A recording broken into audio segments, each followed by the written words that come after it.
it's Wes. And Chanda, and welcome to DinkLife. We are here at Universal Studios for the Unmasking the Horror Tour. This thing is really cool. We did it last year. They have 3 and 6 house tours. We are only doing the 3 house tour, which is what we did last year. But it's so cool because you get to go inside the haunted houses and see them with all the lights on. They tell you how they do things. They give you some little behind the scenes facts, some Easter eggs and all of that stuff. So we decided to do it again this year because we're here with 2 of our friends who have never done it, and we wanted them to experience it with us. Now, I do believe this tour was $139 for the 3 house tour. I'm not entirely sure how much the 6 house tour is, but I'm guessing it's about double. So I mean, probably, you can probably glean from that what you will. But we were allowed to take pictures in some of the houses last year, so we're kind of hoping we'll be allowed to take video too. But either way, come along with us and see what's doing. I double checked the ticket price and it was actually $119.99 a person for the 3 house tour, and for the 6 house tour it's $169.99. Unfortunately, we couldn't record at the Behind the Screams tour. All we were allowed to do was take photos. So the video is kind of a combination of the photos I took and then just some videos of POVs, just comparing the rooms we kind of went through. And we were hanging out with some of our Florida friends too, and we had a little too much fun that night and didn't record as much as we planned on. The first house on the tour was The Last of Us, themed after a Naughty Dog game made for the PlayStation. An interesting fact about this house from the tour was this house actually took Universal 6 years to get the rights to be able to do this house. Another fun fact is every house on the tour has about a $1 million budget. I don't know if that includes securing the rights for each house, but total budget to design and build from the tour guide was $1 million. The design group consists of about 10 people, and they do all the holidays all year round. So the first room on Last of Us, which we weren't allowed to film, they actually have a hidden thing of ammo and the pill bottle exactly like you would get from the game, which was a request from Naughty Dog. In the second room, they actually have a workbench exactly from the game with Joel's bag sitting on the right, like he's building something on the bench, which was really neat to see. The first room we could take photos with wasn't super interesting, kind of just your zombie rundown city, but here's how it plays out in action.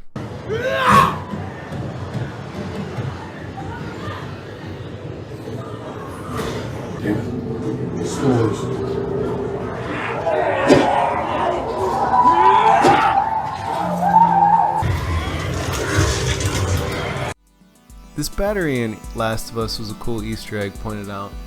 It's the Megalodon shark, and the J90 stands for when the Jaws opened in 1990 when the park opened.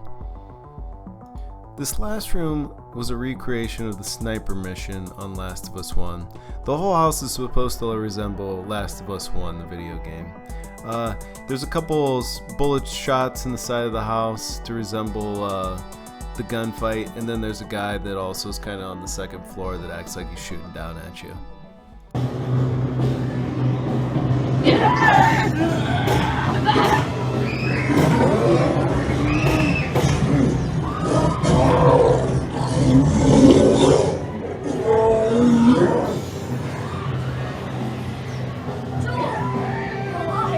Parking before 6 p.m., standard parking is $27.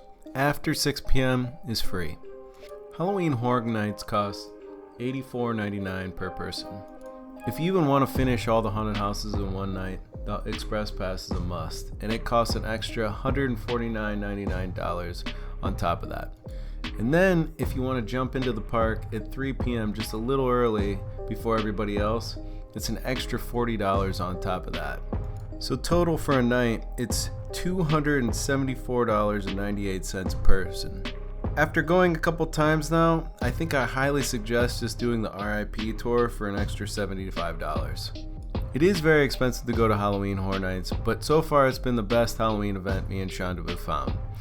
If anybody has a better Halloween event, please leave it in the comments below. This is by far me and Chanda's favorite holiday out of everything, and we will travel out of our way to experience some crazy Halloween stuff. Next up was The Darkest Deal, which was one of our favorite haunted houses during the night. This is themed after a blues musician named Pine Straw Spruce that meets the collector. He trades his soul for music glory.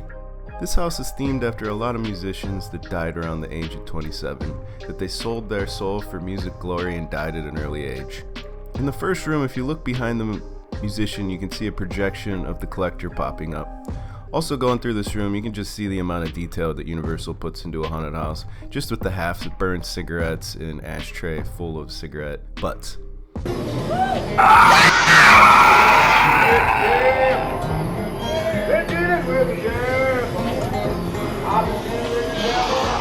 In the final room, Pine Straw Spruce's soul gets collected by the collector.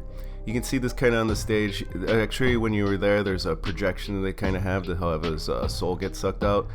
And then after the scene, he's dead in the ground. Overall, this house was one of our favorites. Amazing. We actually think a lot of Universal's original IP haunted houses are the best compared to the ones after movies. It's everything you asked for. Right this way.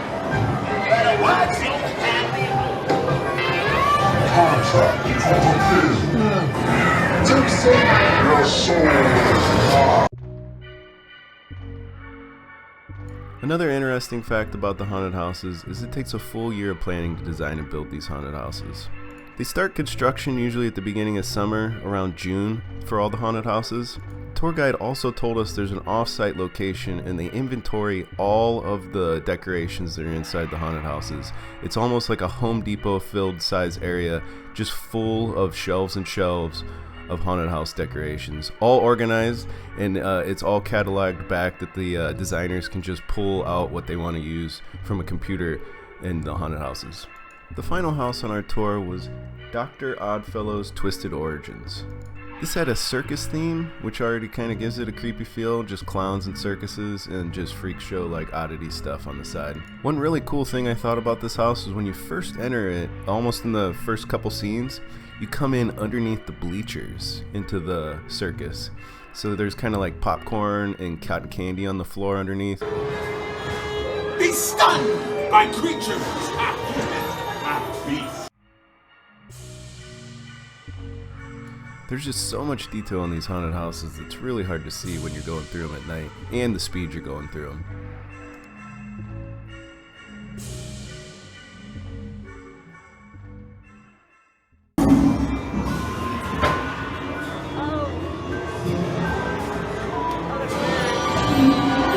This was the final room of the haunted house, and just this book that's on the table, the amount of detail that goes into just these pages that nobody would see really walking through. Also, these symbols on the pages, they kind of have some weird linking between all 10 houses.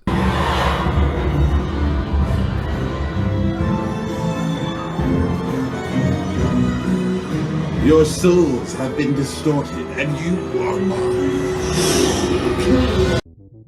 We also highly suggest the Nightmare Fuel Revenge Dream show. We were not able to record at this also. I would suggest getting there in 20 to 30 minutes before the show because it gets packed, and they pack the stadium. The show is spectacular. I would say it's not for kids, a little bit of an adult theme, but I do think it's a little crazy that any parents bring young kids to this event. We do highly suggest getting express passes for this. It's a very busy event. I think when we were walking by Stranger Things at one point, it was 180 minutes to wait for the haunted house. Even having the express pass, we were there from 4 o'clock in the afternoon until 2:30 a.m. in the morning. And during that time, we only rode 3 rides: Gringotts, the Mummy, and the Transformers ride. There are tons of alcoholic beverages and Halloween-themed treats around it. I would suggest eating earlier in the night. The later the night gets on, it gets extremely busy, some of the food counters, and you'll be waiting in line for a long time.